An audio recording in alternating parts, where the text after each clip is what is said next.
We're catching up with Admirals defenseman Matt Donovan, who has spent the year in Sweden. It has been an interesting year on so many fronts, Matt. And I'm thinking about you because you've had a couple of homes in the States. Now you're in Sweden. It has been a year unlike any other.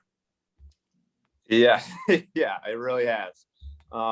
Even with COVID and not knowing when we were going to start back up, I really didn't expect this. Having a 2-year contract, signing a 2-year contract with Milwaukee, I didn't expect to be coming back over here, but here we are.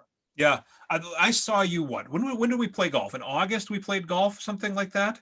Yeah, I think and so. at a charity event, and we were debating whether anything would happen and all of this stuff. And I mean, I got the sense at the time that you were starting to stress out a little bit, a little, not too bad, but a little bit. I guess this is the best of a bad situation right now, right?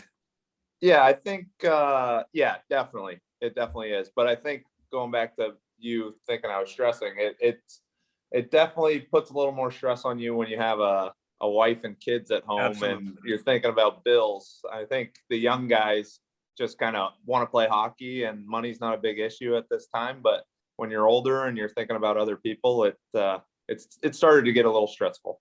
You had a past in Sweden before. I mean, you were playing in Sweden before you came to Milwaukee a few years ago. How did the situation end up that you ended up back in Sweden? When we found out that Milwaukee was opting out,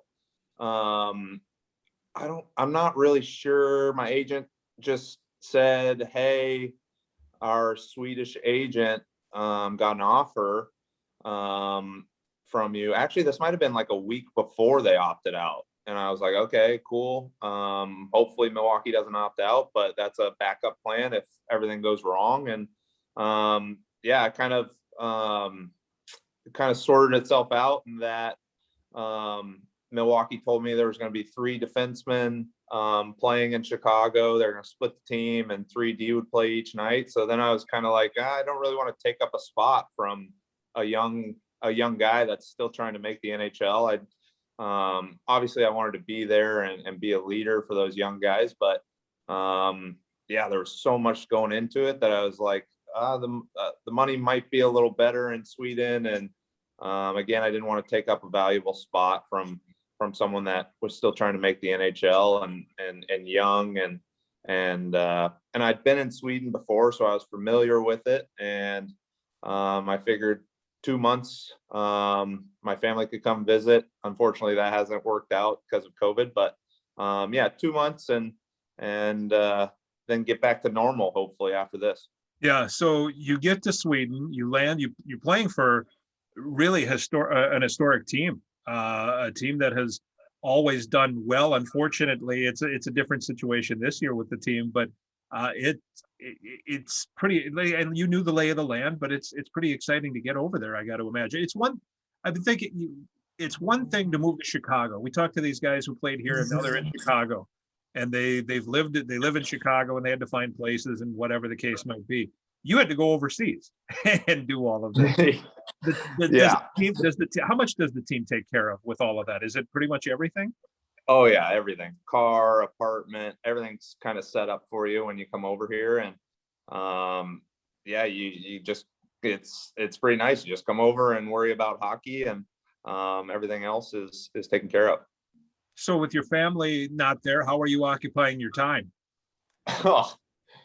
Watching a lot of Netflix, doing a lot of Sudokus, go to a lot of coffee shops and sit there and listen to podcasts. My wife works full time back in the States, so I try and FaceTime her and the kids as much as possible. But my son goes to school, and my other son has a babysitter, so I try to talk to them as much as possible, but it's hard with them being busy. So a lot of sitting around doing nothing, which brings me back to when I first turned pro. And you think about, God, what did I do back then? I did the exact same thing. Why didn't I do more stuff? You do, like, I talk to the kids on the team here. It's like, what do you guys do all day? Like, I can't believe you guys just do nothing.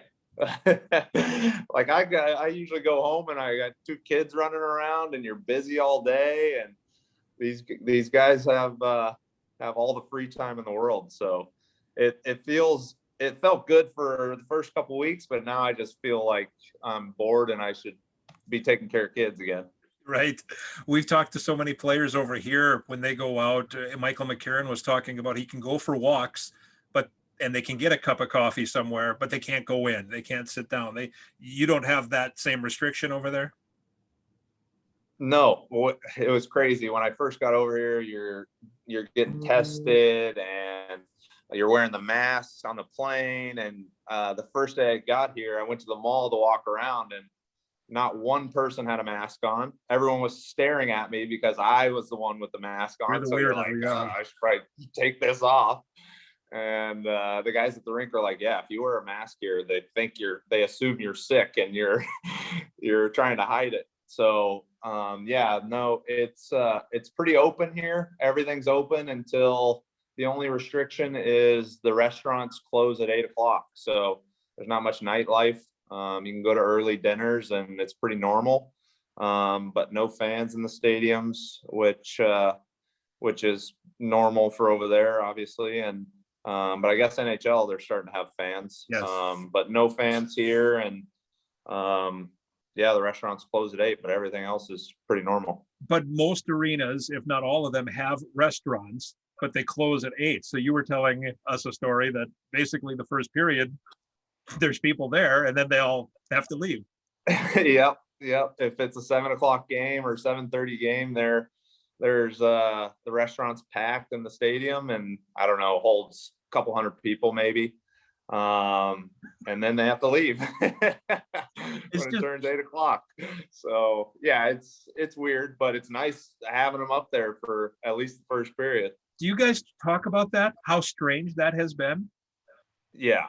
I mean, you can definitely tell, like, if we have an early game at like a 3 o'clock game, you can definitely tell that, like, you can hear everyone in the building because there's a couple hundred people. So it gives you a little energy when you hear those couple hundred fans, like, because they're chanting and they want to be heard. They want to hear us. Yeah, it's interesting. But yeah, when they leave, there's no one there and it's quiet. What is it like? We talk so much about going, and you've done this in the past, I guess, but I guess we're going to revisit this. You go from a small ice, the NHL surface, to the European ice surface, and then you came back. Now you're going back to it. What has that been like for you? It's different. I mean, it's different. There's so much more skating. It takes a little bit getting used to. Obviously it's bigger, so you think you're going to have a little more time and space, but the hockey's different too, and it's very defensive here. So the time and space is about the same, but it's just a lot more skating, and it's something you kind of take a couple games to get used to. Has this made you going back to it and adapting like this? And I've said this to a lot of people. We are forced to have experiences that I don't think we would have had. And I think a lot of us are better people and better employees, better whatever, because we've had those experiences. Do you kind of feel the same way? Yeah, I think so. It's a life experience. I mean, not that we ever want to do it again. Yeah, I mean, yeah, exactly. Like you said, it puts a lot of people in a lot of different situations, and some of them, most of them probably aren't great. Like, they don't want to be in, they think they're going to be doing something else and they're somewhere else, like I am. I'm halfway across the world without my family, but it's a life experience. And I think looking back when you're older, you're gonna say, hey, I had to do this during COVID and during the pandemic, and something you're going to be able to tell your grandkids one day. Real quick, a last one for you, if you wouldn't mind explaining the relegation process. It's in so many leagues in Europe, if not all of the leagues in Europe. It's something that is, no pun intended, foreign to so many people who follow the sport in North America. So if you wouldn't mind explaining what you're going through as a team with the relegation process in the Swedish Hockey League. Yeah, so every year,